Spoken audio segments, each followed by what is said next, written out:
Alors, on est en live. Salut à tous pour ceux qui nous rejoignent sur ce nouveau live de l'association Formmaker. Salut. Donc déjà, n'hésitez pas à nous dire si vous nous voyez bien, vous nous entendez bien, vous voyez bien ce qui est à l'écran, hein. On est encore sur des nouveaux outils. Bon là, il y a le déconfinement qui est arrivé, donc peut-être qu'il y a moins de trafic et que nos, nos réseaux seront un peu mieux pour être plus fluides. Déjà, je suis à nouveau avec Fred et avec Alex. Alors malheureusement, vous n'aurez pas la chance de voir la tête d'Alex cette fois-ci, mais par contre, vous pourrez voir son écran. Déjà, un petit mot pour toi, Fred, une petite présentation rapide pour ceux qui ne te connaissent pas encore. Ouais, salut Lionel. Alors, la présentation, c'est moi, Fred, Maker Fred, de mon nom de scène sur Facebook, et j'anime des ateliers d'initiation en 3D pour l'association Formmaker. Et à cause du confinement, on a décidé de passer nos ateliers en live. Et voilà, on a une troisième tentative aujourd'hui pour caler les petits éléments. Donc, ce que vous voyez déjà à l'écran, outre ma tête qui ne bouge pas parce que ma webcam m'a frisé, m'a gelé le visage, mais c'est pas grave, vous entendez ma voix. Ce qui bouge, par contre, c'est l'imprimante 3D que j'ai lancée et qui va tourner pendant la prochaine heure du live. Alors, ce qu'on va vous proposer, pour ceux qui nous connaissent pas, c'est de deviner ce qui est en train d'être imprimé tout au long du live. On passera la caméra toutes les 5 minutes à peu près sur l'imprimante 3D.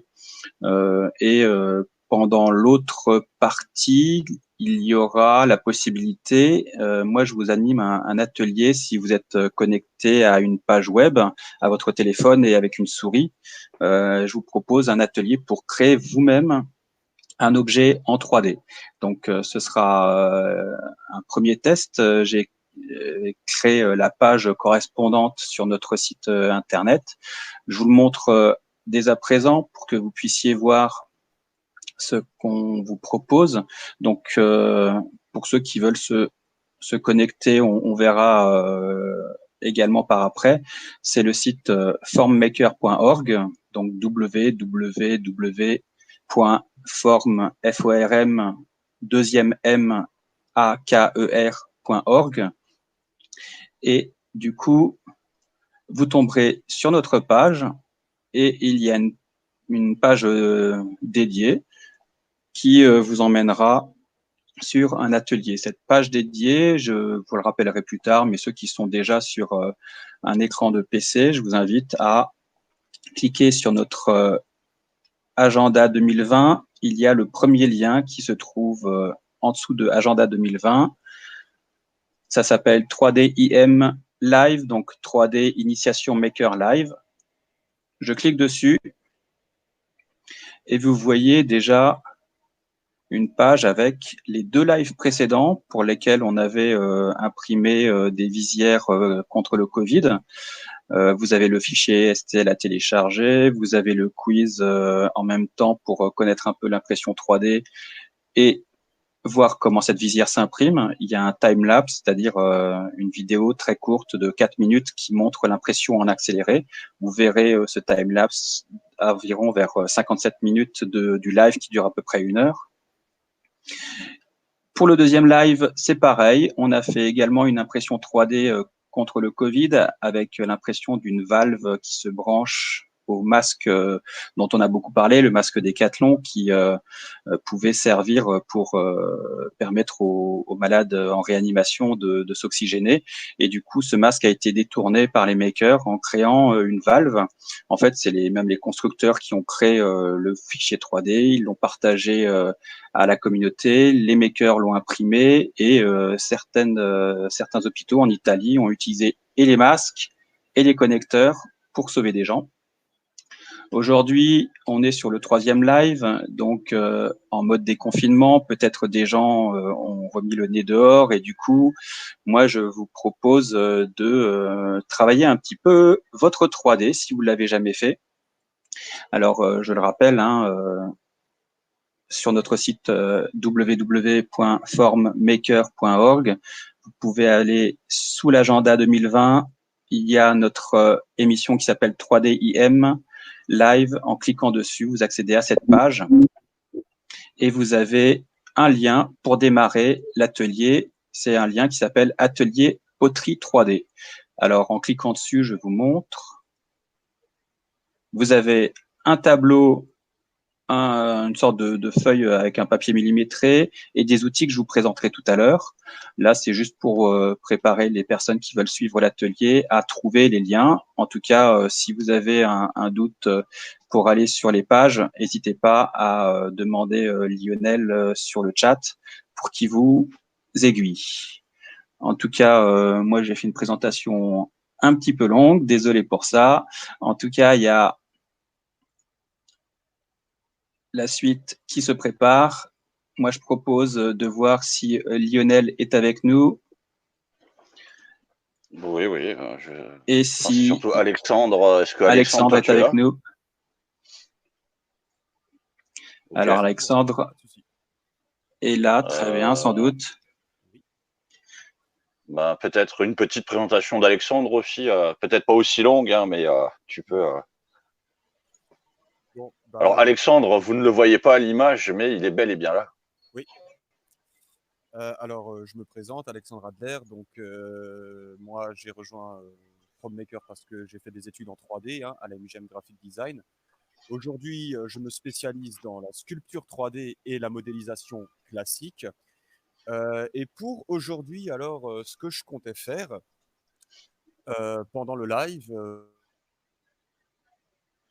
pendant que les autres vont parler et montrer un peu ce qui se passe, c'est faire une petite modélisation en direct avec mon logiciel 3ds Max. Alors, je peux montrer ce que je vais modéliser. Alors, est-ce qu'il y a le partage d'écran? Lionel, tu peux zapper entre mon écran et le sien. Ouais, ouais. Waouh, un tank en 3D. Ça, c'est une bonne idée pour sortir pendant les périodes de déconfinement. On est sûr d'être protégé et de ne pas être gêné par d'autres personnes qui voudraient nous barrer le chemin chez le coiffeur, par exemple. Alors, Alexandre, peux-tu nous parler de ce tank qui est très joli? Est-ce que c'est, je vois pas bien, est-ce que c'est une... C'est un tank dans Warhammer 40 000? Exact, ouais. En fait, j'ai créé une petite histoire, il y a de ça maintenant, depuis que j'ai 16 ans, en fait, et je suis en train de créer tous les assets. J'ai déjà créé l'armure en 3D que j'avais montré au dernier live. Là, je vais faire le tank, mais je ne vais pas le faire aussi détaillé. Je vais le faire d'une manière beaucoup plus simple d'un jeu, dans un style d'un jeu que j'adore beaucoup, qui s'appelle Planetary Annihilation.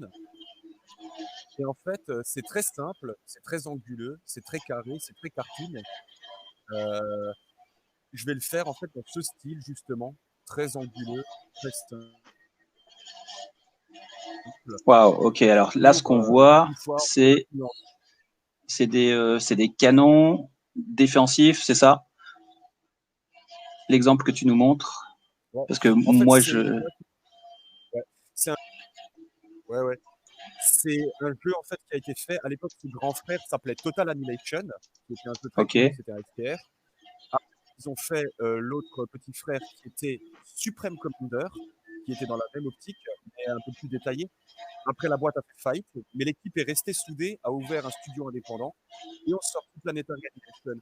J'ai beaucoup aimé le jeu graphiquement parce qu'il est simple, les formes sont simples, basiques, et j'aime beaucoup les textures qui sont très ça plate couleur.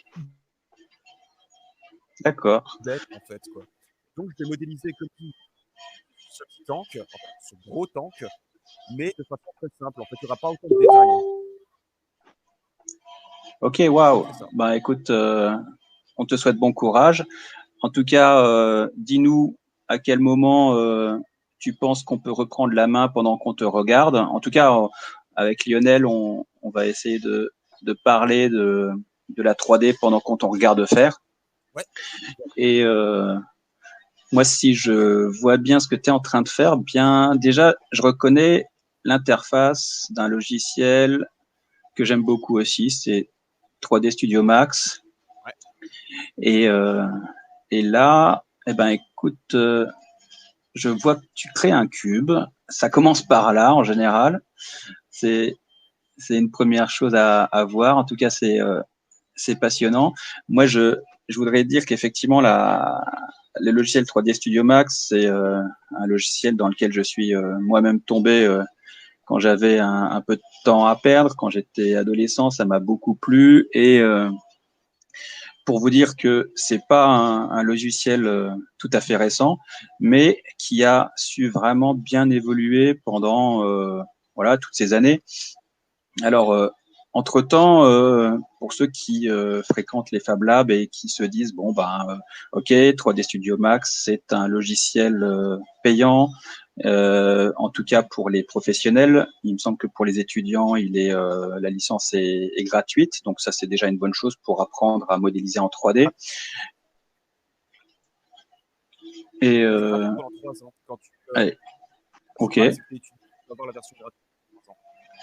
Alors ça, oui, c'est intéressant parce que en général, des études, qu'elles soient en 3D ou autrement, ben voilà, ça dure à peu près 3 ans. Et ce qui est bien, c'est qu'on peut facilement apprendre. Le logiciel a une prise en main qui a été travaillée pendant de longues années. Hein. Je me permettrai pas de comparer avec d'autres logiciels 3D, mais c'est vrai que pour reprendre le fil, quand on va dans les Fab Labs, forcément, on n'est pas toujours ou étudiant ou professionnel avec une licence de 3D et on se tourne peut-être plus vers des logiciels open source. Donc c'est un choix. Hein. Pour ma part, à un moment donné, je me suis dit tiens ben 3D Studio Max, je sais l'utiliser. C'est un peu comme un tricycle. Le tricycle avec 3 roues, c'est assez facile à prendre en main quand on est débutant. Et une fois qu'on l'a appris, eh ben finalement on l'oublie jamais. Hein. Quand on y revient, c'est assez facile d'y revenir. En tout cas, il y a certaines choses qui m'ont fait dire voilà ben pourquoi ne pas tenter des logiciels open source aussi. Et pour l'occasion, moi j'ai pu tester un logiciel qui s'appelle OpenSCAD. OpenSCAD, c'est un logiciel qui est assez basique en soi parce que là où je vois Alexandre qui est en train de modéliser avec la souris, avec une interface pleine de boutons qu'il connaît bien forcément, eh bien OpenSCAD, c'est un logiciel open source mais qui ne fonctionne pas du tout de cette manière. C'est un peu pour ceux qui ont déjà appris à coder dans leurs jeunes années, collège ou lycée. Eh bien, pour faire de la 3D, il faut écrire du code. Et ça, c'est assez étonnant parce que on peut se dire ouais, la 3D, c'est un domaine graphique, c'est un peu difficile de se figurer comment coder en 3D. Ben, finalement, ce que Alexandre il est en train de faire là, à partir d'une boîte, d'une deuxième boîte, d'une troisième boîte, ben quand il s'agit de coder la 3D, par exemple, sur OpenSCAD, on dit ben, je veux une boîte ici, c'est la commande box. Je donne 3 dimensions, longueur, largeur, hauteur, et puis voilà, la box, elle arrive, quoi. Alors, pourquoi je vous parle d'OpenSCAD? Eh ben, c'est pour une bonne raison. C'est parce que ça va nous permettre de justement de modéliser nous-mêmes en 3D avec des outils assez peu chers et assez accessibles puisque l'open source, ben déjà c'est gratuit, ça se télécharge facilement. Et je voudrais savoir, Lionel, est-ce qu'on a des personnes qui souhaitent faire de la modélisation? Est-ce qu'il y a des personnes qui sont attentives à faire l'atelier? Parce que je vous propose d'éventuellement pour ceux qui aimeraient plutôt parler de modélisation, vous pouvez nous le mettre dans le chat. Je vois qu'il y a des gens qui nous regardent. N'hésitez pas à nous dire si vous nous voyez bien, vous nous entendez bien. Et n'hésitez pas effectivement à nous dire si vous avez envie qu'on parle de modélisation, qu'on reste un peu plus sur ce sujet ou qu'on soit sur la... Alors, Je vois que Lionel. Dominique, lui, nous a déjà dit bonjour. Ok, bonjour Dominique, ça fait plaisir de te revoir. Ma question c'est, est-ce que tu es sur ton téléphone ou sur ton PC cette fois-ci? Les deux. Il est sur les deux, alors ça c'est formidable. Alors ça veut dire qu'on a au moins une personne qui va pouvoir tester notre atelier en live. Alors, est-ce que Lionel, tu peux éventuellement passer sur mon écran?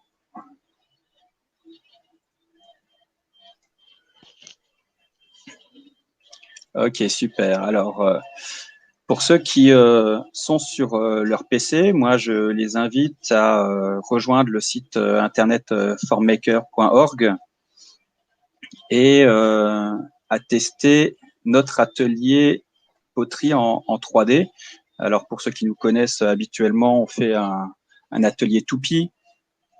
Et pour changer un petit peu, moi, je vais vous proposer de modéliser très simplement, sans avoir besoin d'installer n'importe quel logiciel, de modéliser des petites poteries que j'ai préparées. C'est des images qui sont assez simples à modéliser. Il suffit, pour commencer, d'aller sur le site FormMaker, d'aller sur la page 3D IM Live. Voilà. Si vous y êtes, vous voyez les lives précédents. Là, le live d'aujourd'hui, je trouve un atelier poterie 3D. Je clique dessus, hop, j'arrive sur une feuille millimétrée. Je reviens sur l'onglet pour choisir une des 8 poteries. Alors, je vous propose de commencer par la première. La première est un petit vase voilà, en terre cuite. Ce qu'il est possible de faire, c'est d'importer cette image parce qu'on va, comme Alexandre l'a commencé avec son tank, se baser sur une image réelle et ensuite on va modéliser. Cette image, moi je vous propose deux choses. De copier l'adresse de l'image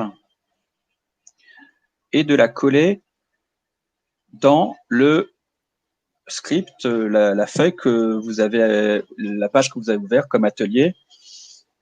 Déjà, je vous la présente rapidement. Cette page, finalement, vous avez quelques icônes très simples, à la différence de la bonne centaine d'icônes que Alexandre a sur son logiciel 3D. Là, c'est un pseudo-logiciel qui fonctionne sur le web et qui permet d'importer une image. Alors, pour importer une image, je clique sur la 4e icône. C'est une petite icône avec un carré rouge, un rond vert et un triangle bleu.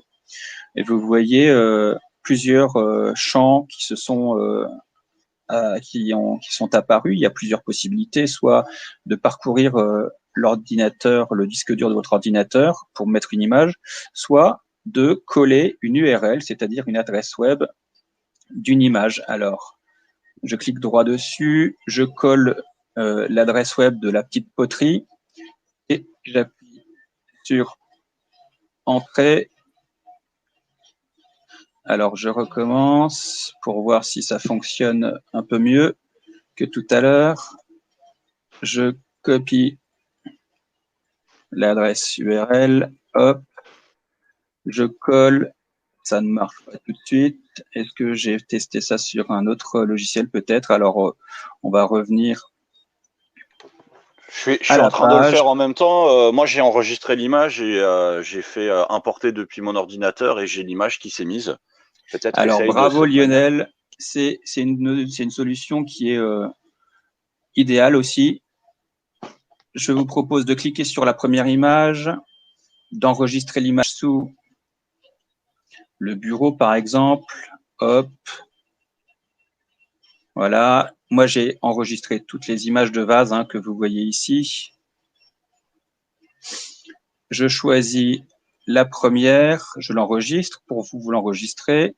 Et quand vous êtes sur le petit atelier 3D, vous parcourez l'image, vous choisissez le vase, c'est ce que Lionel a décrit et qu'il a fait très rapidement. Donc, je vais assez lentement pour que les personnes qui n'ont pas l'habitude y arrivent facilement. Donc, est-ce que Lionel, bon, de toute façon, je sais que toi, tu es sur le sujet. Dominique a dû tester de la même manière, enregistrer l'image et l'ouvrir sur la modélisation 3D. Et du coup, bah, vous voyez cette image de poterie qui s'affiche avec des petits points rouges que j'ai surlignés pour vous faciliter la tâche. Alors, Lionel, Dominique et les autres, je vous invite, pour commencer, à tracer votre premier point sur cette poterie. On clique sur l'icône plus en vert, hop, et là, avec la souris, je vais cliquer, allons, sur le premier point entouré en rouge, hop, il y a un petit point qui s'affiche. Je vais continuer sur le second point, hop, une première ligne droite s'affiche. Troisième point, hop, tiens, c'est un triangle. Alors, la particularité de ce logiciel, c'est justement de faire des polygones. Et les polygones, ben, c'est des figures géométriques qui sont fermées.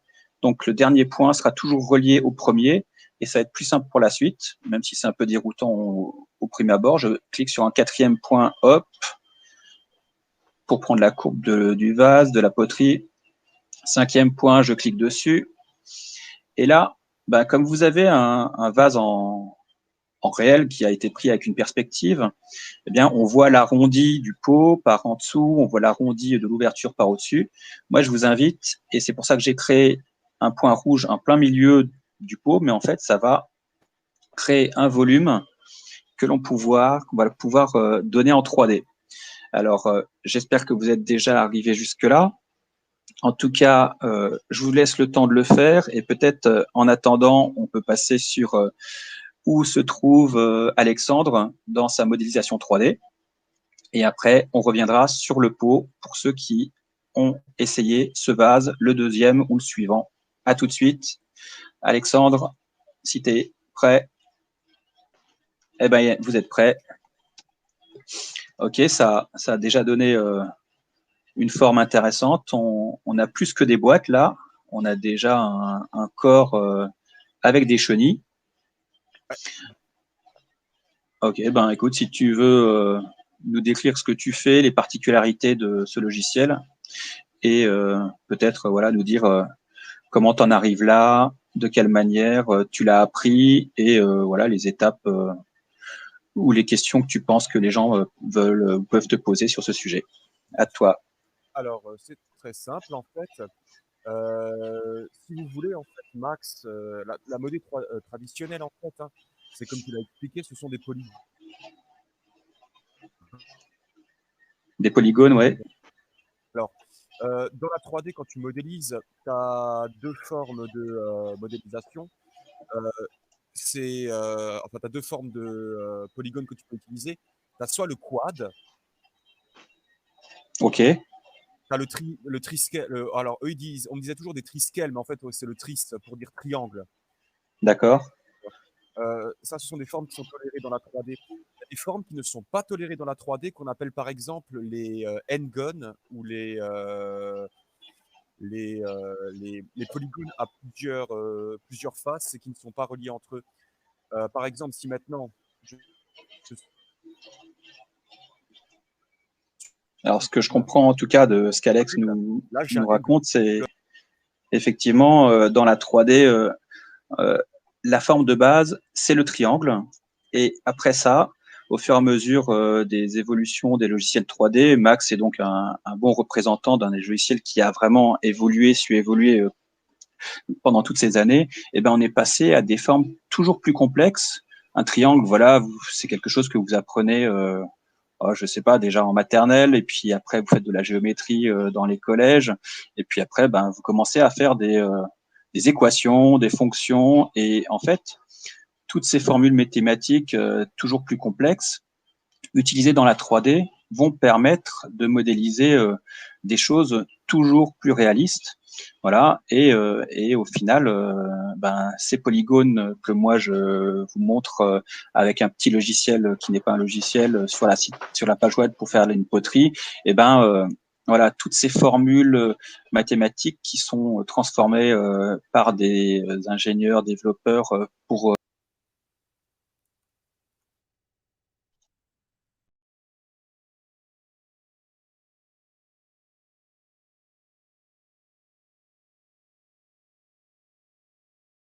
c'est que voilà, la 3D, c'est un sujet qui faire des études dessus. En tout cas, on peut s'y mettre facilement avec l'atelier poterie que je suis en train de vous montrer par ailleurs. Mais voilà, Alex, c'est, on va dire, le top du top, la crème de la 3D, et c'est celle qui vous fait rêver quand vous faites de la 3D, par exemple, pour les films de cinéma, etc. Et vous croyez avoir devant vous un tank qui pèse 40 tonnes, voire plus. Ben, en fait, c'est un, un modèle 3D que des collègues à Alex ont modélisé et qui ont animé. En tout cas, moi je dis bravo à Alex pour nous montrer déjà tout ce qu'on peut faire au maximum. Et du coup, à la limite, vas-y, raconte-nous ce que tu es en train de faire là, parce que je vois que tu es en train de couper dans la 3D carrément. Bah, en fait, c'est tout simple, hein. Comme dit, c'est vraiment prendre des formes simples et les travailler. Là, par exemple, en fait, ce que j'ai fait, j'ai rajouté donc une loupe pour couper cette forme. Donc, une loupe, c'est une ligne qui fait le tour d'un objet. Ok. Après, je vais fermer les trous pour parce que s'il y a des trous, c'est quand même pas c'est pas top, quoi. C'est un peu le Ouais, bordel. des trous dans la 3D, c'est comme dans la vraie vie, ça laisse passer l'air, ça laisse passer l'eau, et on peut pas construire dessus. C'est ça. Et là, en fait, ce que je vais faire, je vais les fermer en prenant par exemple une forme simple. Alors, il veut pas me la tirer, je ne comprends pas. Alors, s'il veut pas la Alors, tirer, la forme, ça veut dire qu'il y a quelque chose qui le dérange. Je vais prendre une alors, forme. ouais, effectivement, dans la 3D, même si c'est du virtuel, ça reste quand même de l'informatique. Des fois, ça marche, des fois, ça marche pas. On ne sait pas pourquoi, parce que c'est très complexe, et souvent les formules mathématiques qui sont cachées dans ces logiciels, ben, des fois, elles répondent à leur propre volonté, on va dire. Mais je fais J'ai trouvé, confiance à Alex pour trouver une solution. ouais, j'ai trouvé l'erreur. En fait, l'erreur, c'est que j'ai activé ce petit bouton. Alors, c'est un bouton qui est vachement cool. C'est quand, en fait, vous pouvez bouger une ligne sur d'autres lignes qui suivent, en fait, les lignes. Bah, vous voyez, alors là, il veut pas non plus. Alors, je vais essayer comme ça. Voilà, là, il suit la ligne, vous voyez. Mais Ok. si je désactive ce bouton, bah, je peux la bouger Alors, tu es en train de bouger carrément comme je le veux, en fait. polygone ouais, qui est censé faire une chenille. Donc, toi, Là, tu es en mode sculpture, quoi. en mode modélisation. Ouais. Alors là, je vois le problème. Il m'a créé une ligne fantôme qui ne doit pas être là, normalement, qui ne devrait pas être là, qui ne veut pas. Voilà. Maintenant que j'ai corrigé ça, tout ce que j'ai à faire, c'est lui dire, OK, tu vas me snapper les points. Donc, en fait, je veux que ce point se snappe sur ce point. Et donc, je vais lui dire X, snap-toi sur ce point. Boum, on a une belle ligne bien alignée. Alors juste, Alexandre, pour ceux qui s'y connaissent pas forcément, le terme de snap, tu pourrais le traduire en français? Snapper, ça veut dire coller, en fait, hein. Je ne lui dis pas de snapper, je peux le bouger où je veux, en fait. Et j'ai beau sélectionner ce point pour lui dire je veux que tu t'alignes à ce point-là, il va pas le faire. Mais quand je vais cliquer là-dessus, c'est un Mhm. magnétisme. En fait, je magnétise un autre point. Je veux qu'il soit magnétisé à ce point, je veux qu'il soit magnétisé à ce point, que ce soit sur n'importe quel axe, X, Y, Z, ou voilà quoi. Et voilà, maintenant que c'est fait, ben, lui, il est content, il a compris qu'il voulait que ce point soit avec ce point. Alors, je vois qu'il va pas. Alors, pour reboucler sur l'atelier 3D en poterie, en fait, c'est pareil, c'est une histoire de points. Alors, Lionel, si tu veux zapper sur mon écran éventuellement. Alors juste pour Alexandre, j'ai un message de Dominique qui dit qu'il a du mal à t'entendre. Donc je sais pas si tu peux parler un peu plus fort la prochaine fois Oui, oui, hein, je peux crier. être bien compris. Alors, Tu peux essayer de crier. ce qu'Alexandre essayait de faire tout à l'heure à un niveau vraiment élevé, ben nous, on va le faire de manière très très simple. Donc, Lionel, je suis sûr que toi, tu as déjà réussi à modéliser ta petite poterie. Dominique, j'espère aussi, et puis les autres qui nous suivent, voilà. Donc on reste devant notre outil qui est en 2 dimensions, qui nous permet de capturer justement le profil de notre poterie. Alors pourquoi un profil? Parce que finalement, la poterie, comme vous avez sans doute déjà pu le voir, eh bien, c'est modeler une portion de terre glaise et elle tourne sur elle-même.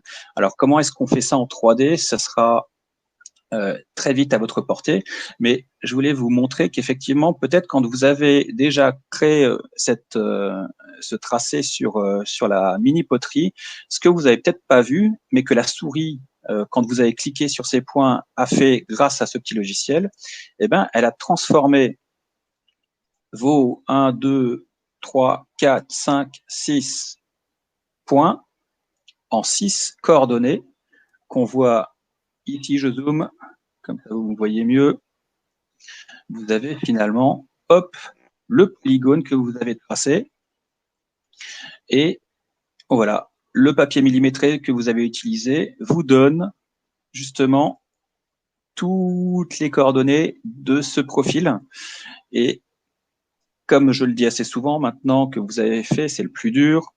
Le plus facile, finalement, ça va être de copier-coller ces coordonnées dans le logiciel 3D qui va transformer comme un potier votre profil de poterie en un profil 3D. Est-ce que vous me suivez tous? Je sélectionne polygone avec toutes les coordonnées. Je clique droit dessus. Je copie. Alors, pour vous qui n'avez pas le logiciel OpenSCAD d'ouvert, je vous propose de coller dans le chat justement votre polygone pour que nous le modélisions ensuite et Lionel me fera parvenir les demandes de modélisation. Alors moi, je fais CTRL-V, j'ai fait coller et mon polygone s'est trouvé dans le logiciel OpenSCAD. La première chose qu'on peut voir au final, c'est que si j'utilise simplement la fonction polygone et que je crée le rendu, eh ben, on a notre profil de vase qui est pour l'instant assez anguleux. En tout cas, les angles, ça nous fait pas peur, hein. Alexandre, il a commencé avec des carrés pour ensuite terminer sur un tank. Là, notre poterie, elle est très simple, elle est un peu coupée à la hache, mais elle se retrouve, voilà, elle a déjà une épaisseur dans le logiciel 3D. Et ce que je vous propose, c'est simplement de rajouter à la main dans la partie texte, qui est la partie code, c'est une fonction qui s'appelle rotation extrusion avec la fonction 200. Pourquoi 200 et pourquoi rotation extrusion?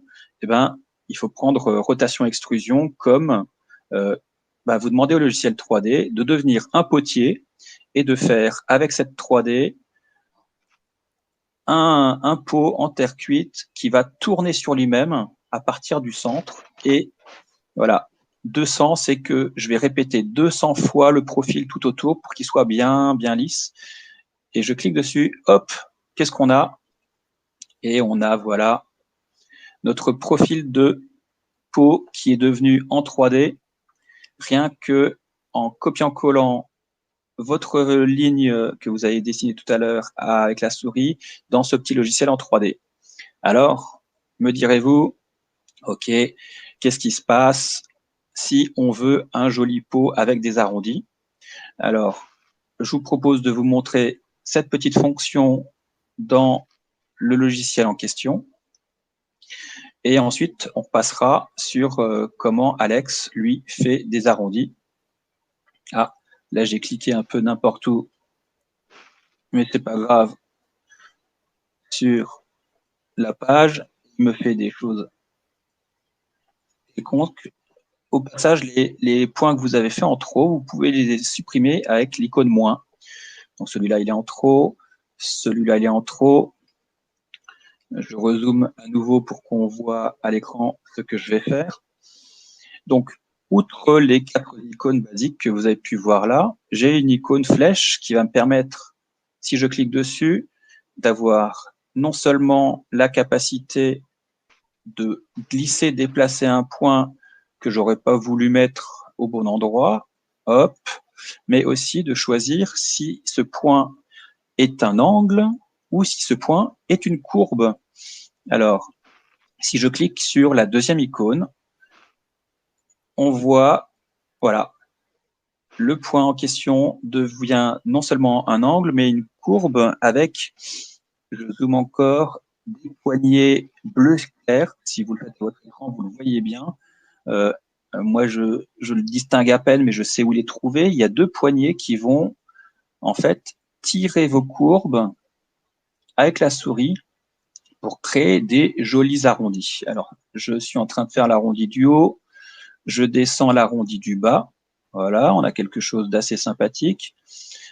Ce point-là, je le sélectionne en cliquant dessus, il devient rouge. Je le transforme en cercle, en courbe avec des poignées. Hop, je choisis de galber le pot de cette manière. La deuxième poignée, je la mets comme ça. Et là, on a une sorte d'arrondi qui ressemble vraiment bien à mon pot que je veux obtenir. Alors, qu'est-ce que j'ai fait en choisissant ces 2 points et en les mettant en mode courbe?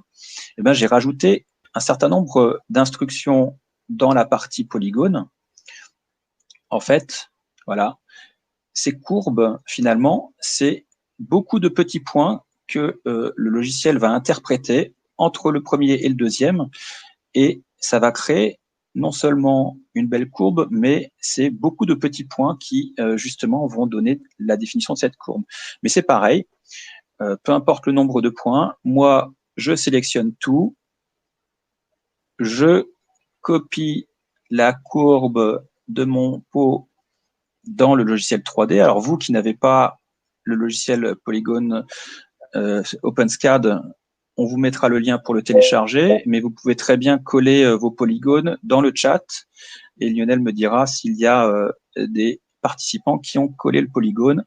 Moi, je vais simplement remplacer le précédent polygone. Hop, j'efface. Hop, je colle. En anglais, c'est paste, puisque le logiciel est en anglais. Et là, j'ai un certain nombre de points beaucoup plus nombreux qui vont décrire une courbe jolie. Alors là, on ne le voit pas en temps réel. Il faut que j'appuie sur ce bouton pour que le calcul se lance. Et hop, ça y est. Mon pot qui était tout à l'heure coupé à la hache, maintenant, il est rond, il est joli. Et je propose à Lionel de passer sur quelque chose d'aussi joli que Alexandre a pu faire sur son tank et sur son écran pour voir comment lui, il en est arrivé à continuer sa modélisation. Alors, moi, je me bataille avec les chenilles parce que j'ai remarqué qu'un peu fait une erreur. Voilà, alors effectivement, c'est pas simple, hein, mais ça prend forme. Alors, il y a un petit problème là, j'ai remarqué. En tout cas, ce que je vois quand tu modélises, c'est un peu comme pour la poterie, c'est que on n'a pas besoin de dessiner le pot en entier. On a juste besoin de dessiner un profil, soit le profil de droite, soit le profil de gauche, ça dépend, vous choisissez celui qui vous plaît. Mais ce que Alexandre est en train de faire, c'est-à-dire qu'il crée un objet symétrique et du coup, il modélise que la partie droite ou la partie gauche. Et par un effet miroir, le logiciel il fait déjà le boulot pour rendre le polygone, en tout cas la modélisation symétrique par miroir, et tu as la même de l'autre côté à chaque fois, quoi. Après, tu peux faire des choses plus simples. Hein, je veux dire, si par exemple tu veux modéliser une forme et tu veux créer une épaisseur, tu prends ta forme, ouais.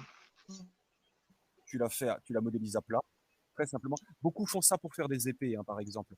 Ils dessinent juste la forme à plat, et après, s'ils veulent une épaisseur, ils vont faire une extrusion, et hop, voilà. Ah bah oui.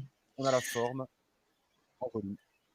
En final, l'extrusion, la première fois qu'on entend ce mot, on se demande, mais voilà, c'est quoi ce mot barbare, il sert à quoi? En fait, l'extrusion dans la 3D, c'est un peu la fonction de base, c'est-à-dire que ça donne de l'épaisseur. C'est ça. ça donne de l'épaisseur. Il y a d'autres outils sur PS Max qui permettent de le faire. Des modifieurs. Hein. Vous voyez là, ici, il y a une espèce de petit onglet déroulant. On peut mettre plein de modifieurs, en fait, si on veut. Donc un bend, les modifieurs, donc bend, ça veut dire courbé. pour ceux qui ont peut-être déjà essayé Photoshop pour retoucher leurs photos de vacances, enlever les yeux rouges, ils ont dû explorer ce qu'on appelle les filtres. Les filtres pour faire des choses vraiment marrantes sans avoir à, on va dire, les coder. C'est-à-dire que les filtres, c'est déjà des sortes d'algorithmes qui vont transformer l'image en quelque chose de neuf, mais sans avoir besoin de le coder. Par exemple, je veux un effet de flou, je veux un effet de net, je veux un effet noir et blanc. Ben, ça, c'est les filtres. Et sur la 3D, ben, c'est pareil. Au lieu de filtrer tous les pixels d'une image, eh ben, les modifieurs sous 3D Studio, eh ben, ils vont, entre guillemets, filtrer tous les points 3D et leur donner ben, voilà ce qu'est en train de faire là en direct Alexandre, leur donner une épaisseur moindre pour, entre guillemets, créer la courroie, en tout cas le passage de la courroie de la chenille dans la chenille. Donc là, il vient de rapetisser une partie de sa chenille pour laisser passer, on va dire, la courroie. Et voilà, ces filtres, quand on sélectionne les points, et ben, ils agissent pour leur donner de l'épaisseur ou moins d'épaisseur. Et tout ça, ben, effectivement, c'est un peu comme un potier. Hein, il va placer les doigts aux bons endroits pour modéliser ou pour donner la forme de son pot. En tout cas, ouais, je crois que ça prend déjà forme. Hein, bravo. Voilà ce que je te disais justement, si tu veux utiliser un modifieur. Donc, ah, il m'a fait une petite erreur. I, CTRL I, pourquoi est-ce qu'il me... Ah, il est sur la symétrie. Ah, il m'a fait une petite erreur, ce qui n'est pas bon. Alors, ce que je voulais faire, c'était cloner mon objet. Ensuite, lui dire, ce n'est pas ça que je veux supprimer, c'est l'inverse. Alors, il m'a refait une erreur, il se remet sur la symétrie. Il adore faire ça, Max. Hein. Des fois, il a des petits bugs, hein. Il aime bien. Voilà, je veux que cette forme. Tant que j'ai que cette forme, je vais lui dire dans les modifieurs, bah, écoute, je vais créer un shell. Alors, shell, ça veut dire une coquille. Et il m'a fait n'importe quoi. Alors, des fois, il a ces petites lubies. Hein. Évidemment, c'est voilà, pas toujours évident, hein, parce que voilà. Il faut faire des choses, il faut faire des choix, il faut être méthodique. Voilà, c'est ce qui est intéressant dans la 3D par rapport aux sculptures traditionnelles quand on sculpte un bloc de marbre, un bloc de bois ou n'importe quoi. Ben souvent, on n'a pas le droit à l'erreur. Alors, avec les logiciels, ben, on peut toujours annuler, recommencer, faire des tests à l'infini pour trouver la bonne courbe, etc. En tout cas, moi, si j'ai voulu vous faire un petit atelier 3D avec des poteries, Alexandre, pardon, Lionel, si tu veux passer sur mon écran, moi, j'avais trouvé cette petite vidéo assez sympathique et c'est pour ça que je vous la montre. Lionel, tu es avec nous. Tu peux switcher sur l'écran, sur mon écran. C'est fait. Ah, ok. Et nous sommes sur ton écran. Ok, comme je regarde l'émission par ailleurs, il y a effectivement sans doute un décalage. Voilà, ça c'est cette minuscule vidéo que je vous partage de quelqu'un justement qui sculpte en réel des petits pots. Et c'est justement voilà le potier en lui-même, il a des outils qu'on retrouve dans les logiciels 3D pour faire des choses. Voilà, là les outils peinture pour donner de la couleur, là les outils matière pour donner de la matière. Mais en tout cas, ce qu'on faisait auparavant avec de la matière et les doigts et un tour de potier, là il a même brûlé pour cuire la pâte. Alors il y a beaucoup de choses qui sont empruntées de l'artisanat, hein, qui sont repris en 3D, mais tout ça c'est effectivement avec la souris et l'écran, c'est du virtuel. En tout cas, ce qu'il y a d'intéressant dans la 3D, une fois qu'on a modélisé quelque chose, eh bien, c'est pouvoir l'imprimer en 3D. Alors là, vous voyez effectivement tous les petits dessins de poterie que je vous ai mis sur la page. Je les ai transformés justement en images pour que vous puissiez vous donner à cœur joie pour modéliser avec des aides, voilà, les petits points. Chaque fois que vous avez un vase, certains, les 3 premiers, je vous ai donné des aides en donnant sur l'image des petits points rouges qui vous permettent de commencer à tracer, mais toutes les images qui sont là, elles ne sont pas toutes aidées. Par exemple, si je prends celle-ci et que je vais sur mon logiciel, je vais chercher le vase le plus compliqué. Hop. Donc là, je suis avec l'ancien profil. Qu'est-ce que je peux faire? Eh bien, c'est simple.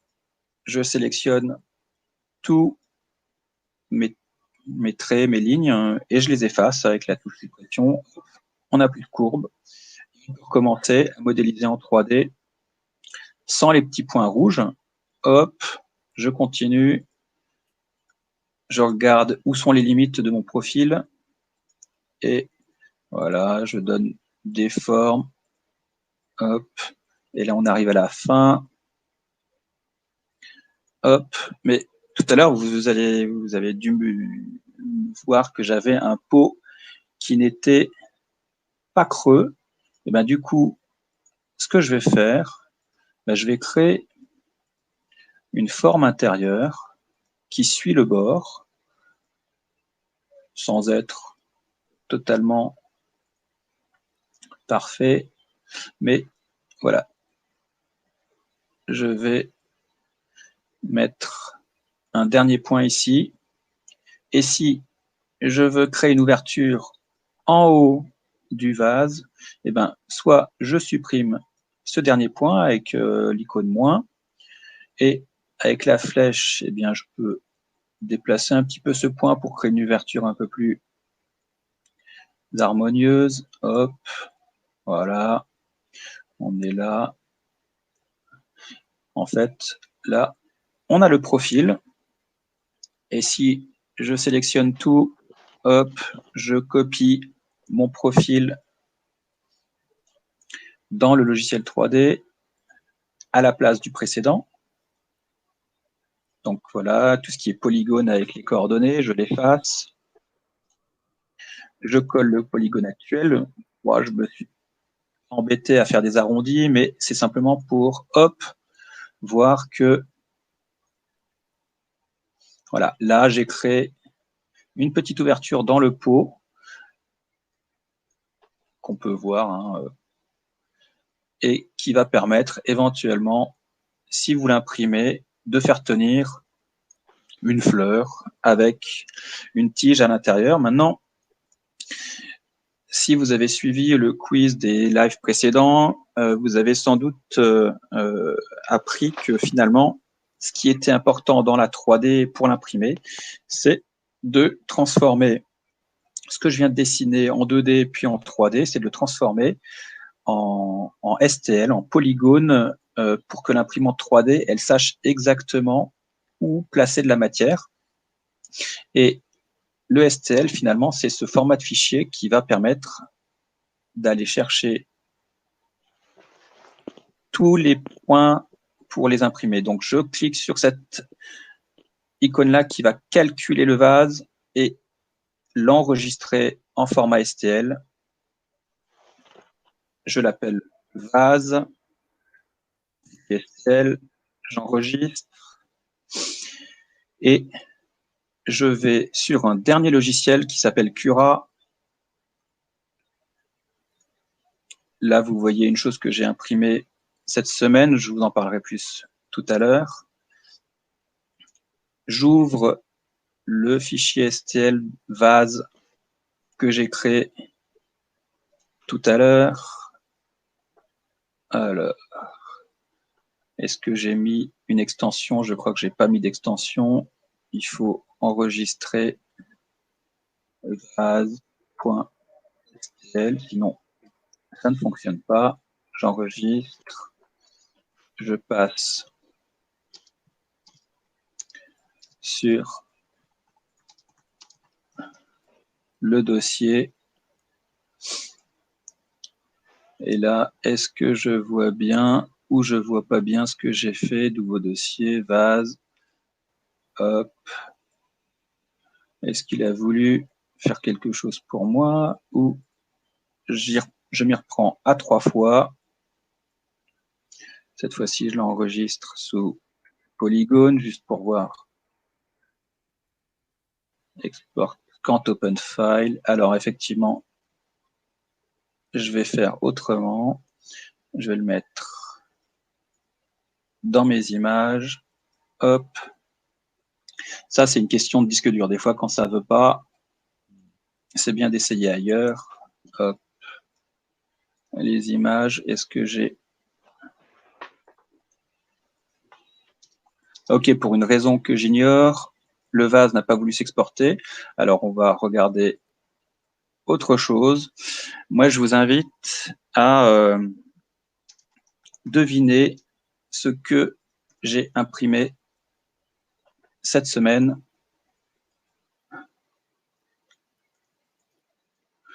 Mais pas tout de suite. D'abord, je vous propose de récupérer mes bugs d'une autre manière en passant sur Alexandre. Lionel, tu es avec nous?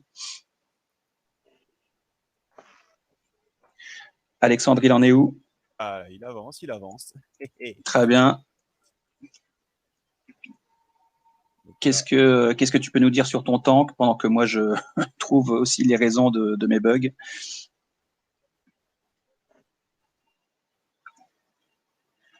De rotation des tourelles. Donc là, j'ai donc placé les chenilles. J'ai placé l'espèce de, vous voyez, ils ont des espèces de meurtrières et tout sur le côté avec 2 mitrailleuses et 2 autres petites tourelles.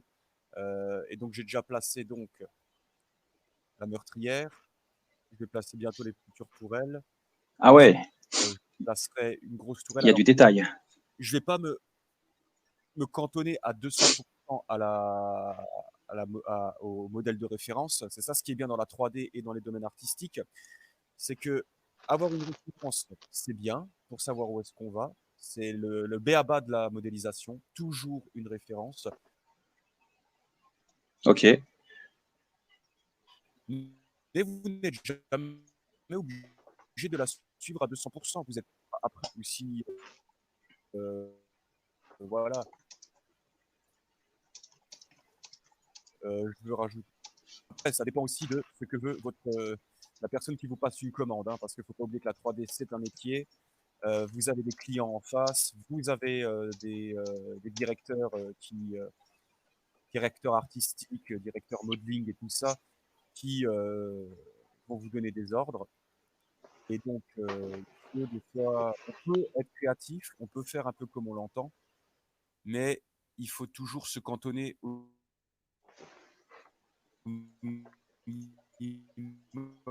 Ah, on t'entend pas trop modèle bien. donné par le patron. On t'entend un peu moins Ouais, bien que tout à tu l'heure. m'entends mieux là? En fait, c'est haché, mais bon, ça doit être Ah, la ouais, connexion. j'ai un. Mais en tout cas, on voit toujours à Ouais, l'écran, hein, parfait, même ouais. si c'est... Tu peux continuer, nous, on va essayer de meubler avec Lionel. Donc, en tout cas, là, Lionel, toi qui connais bien le sujet que Alexandre est en train de modéliser, voilà, c'est quoi? C'est un univers, ça s'appelle Warhammer, c'est un jeu vidéo, c'est ça? Alors ça s'appelle Warhammer 40 000. Enfin effectivement un jeu vidéo. Hein. Enfin, il existe des jeux vidéo là-dessus, mais à la base c'est pas un jeu vidéo, c'est un univers de romans qui a été déployé en ce qu'on appelle les jeux de rôle. Ouais. Ça a été déployé aussi en figurines. Donc ce que montrait Alexandre au début, ça devait être tout simplement une figurine dans des tanks.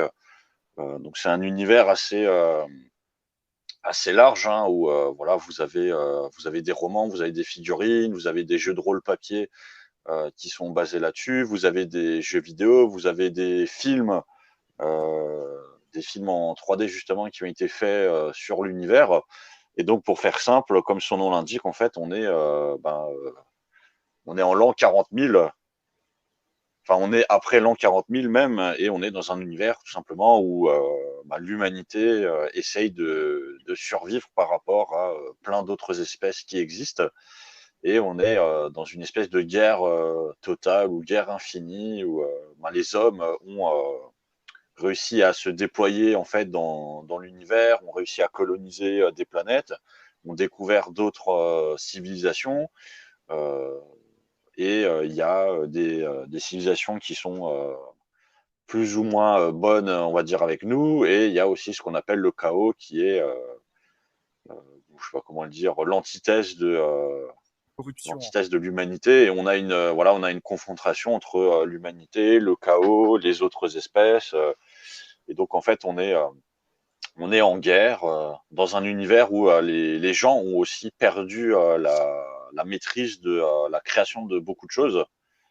Euh, donc on a je sais pas, on a par exemple des espèces de cultes qui se sont créés où les gens, on leur apprend à réparer en fait des objets mécaniques, ce genre de choses, en faisant des danses, en faisant des, donc ils savent réparer, mais ils comprennent pas en fait ce qu'ils font eux-mêmes.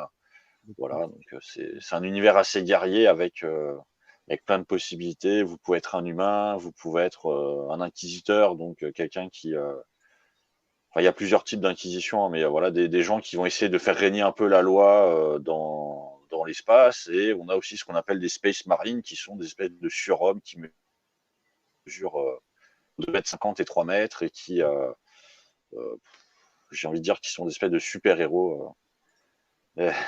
Dominique nous Ouais, dit ils sont que méchants. l'antithèse du Ouais. chaos, c'est le cosmos. Effectivement. Mais le chaos, Intéressant. en fait, c'est plus. Le chaos, en fait, ce sont des humains qui sont entrés dans un truc qu'ils appellent le Warp, qui est un endroit de corruption, en fait. Et en rentrant là-dedans, ils sont corrompus par le chaos, en fait. Et ils vénèrent, en fait. Parce que les Space Marines sont des religieux, ce sont des croyants. Ils croient en l'empereur Dieu et tout et machin. Et le chaos, en fait, c'est plus l'opposé. C'est plus le mal. C'est le diable, en fait. C'est le mal. C'est la destruction. Dans le chaos, en fait, il y a 4 dieux qui se partagent on va dire, cet univers, et chacun d'eux, il a sa spécificité. On va dire, il y a le dieu du combat, le dieu de la maladie, etc.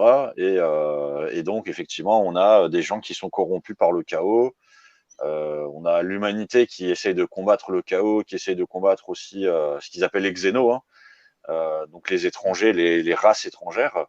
Donc, on est dans un univers, effectivement. En fait, c'est comme si on était encore en pleine guerre mondiale, on va dire, dans les années 40-45, et vous avez les alliés Ouais. contre l'axe du mal, mais là, on est au 40e, enfin, on est au 40e millénaire, donc on a effectivement plus de technologie, on a des choses qui se sont développées, et comme vous pouvez le constater, on a des tanks qui ont l'air d'être un peu plus violents que ceux que nous, on connaît. Euh, Voilà, donc effectivement, Dominique, le 40e siècle, c'est un monde très militaire. En tout cas, je vois que tu es tout à fait capable de meubler sur un sujet assez passionnant comme ça. En tout cas, voilà. Ce qui est intéressant dans la 3D, c'est que on peut modéliser tout un tas de choses. On peut s'inspirer d'univers qui sont bon, fantastiques ou pas. Et une fois que la modélisation est faite, ben, vous avez créé un objet, vous pouvez vous l'approprier, vous pouvez l'imprimer vous-même. En tout cas, ce qui se passe, c'est que la 3D, comme le montre Alexandre ou comme vous avez pu le voir dans le mini atelier qui vous rend la 3D très accessible, hein, il vous suffit simplement d'un PC, d'une souris et d'une connexion Internet.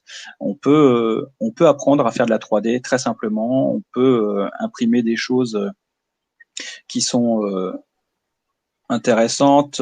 On a des exemples qu'on pourra vous montrer dans les prochaines émissions. Ce qu'on attend forcément des ateliers, c'est que la 3D les rend accessibles, qu'on n'est pas tout de suite obligé d'arriver à un niveau extrêmement élevé comme Alexandre qui a fait des études pour ça, mais au moins de créer des vocations parce que voilà, on l'a vu pendant la période de confinement, l'impression 3D a permis de sauver des vies et pour apprendre la 3D, voilà, il faut un sujet très très fort qui vous passionne. La modélisation d'un jeu vidéo, la modélisation de pièces pour créer des visières, sauver des vies avec les respirateurs. Voilà, la 3D, c'est quelque chose qu'on aimerait vous rendre accessible. Et moi, je vous invite à nous dire quel est le thème qui, pour les semaines suivantes, vont vous faire vibrer, parce qu'effectivement, voilà, Warhammer 40 000, je vois bien que Alexandre et Lionel sont fans. Dominique, si j'ai bien compris, lui, il a des intérêts dans l'astronomie aussi. Faites-nous parvenir des sujets et en ce qui concerne l'impression 3D, nous, on va vous trouver sur Internet des fichiers libres de droit à imprimer pour vous, pour, par exemple, imprimer des tanks, imprimer des embouts qui vont se mettre sur des télescopes ou toute chose qui pourrait vous intéresser. Moi, par exemple, cette semaine, et je vais pouvoir, Lionel, si tu veux passer sur mon écran, vous montrer ce que j'ai pu imprimer au cours de la semaine. Donc là, je vous le mets en hyper accéléré et je vais éventuellement vous laisser deviner en l'ouvrant dans le logiciel, voir la pièce en 3D. Et là, ce sera le quiz, ou en tout cas la question fil rouge, qui nous rapportera au prochain live qu'est-ce que j'ai pu imprimer et que vous voyez en 3D ici. Hop, ça c'est ça. Ça c'est l'impression en accéléré. Et moi je vous propose que ça soit le mot de la fin de l'émission ou peut-être de voir si Alexandre, tu penses avoir fini ta modélisation dans combien de temps? On peut peut-être pousser un petit peu. Bah, moi, le truc, c'est qu'après, je vais devoir manger. Donc, Ah oui, c'est vrai que c'est l'heure. Mais je vais un peu tricher. Après, on pourra toujours reprendre. Je vois qu'il a quand même presque fini, je pense. Mais on pourra toujours reprendre la modélisation une prochaine fois. Ouais, ça peut être un sujet Bon, récurrent. en tout cas, Dominique est très intéressé par une paire de lunettes imprimées en 3D sur lesquelles on pourrait adapter des lentilles.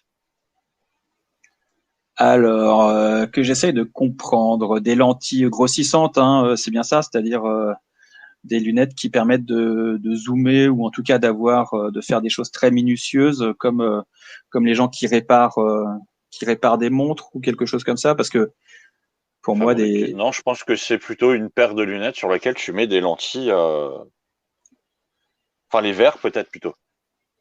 Des lunettes standards avec des verres ou des lentilles de contact, parce que les lentilles de contact, on les met dans les yeux. Je pense qu'il voulait peut-être dire une paire de lunettes imprimées en 3D sur laquelle on va mettre ses propres verres. Ah, ok. On va dire la monture imprimée en 3D et après tu installes tes verres. Alors ouais, ça pourrait être intéressant. Il me semble que j'ai des vieux verres inutilisés chez moi. Créer une monture en 3D, ouais, je pense que c'est un super sujet. En tout cas, on se donne rendez-vous pour la prochaine émission. Vous voyez toujours à l'écran une pièce en 3D qui s'imprime. Je vous montre rapidement la pièce modélisée qui est assez complexe. Et si vous avez des idées de à quoi ça peut servir, je vous donne un indice. C'est quelque chose qu'on va mettre au soleil pour pour obtenir quelque chose en transparence. Vous voyez toutes ces petites ouvertures, ces interstices. Alors, je précise que c'est pas moi qui les modélisé, mais c'est quelqu'un d'assez féru pas d'astronomie, mais en tout cas qui a compris des choses aux rayons que le Soleil nous lance et qu'avec ces rayons, on peut obtenir une information.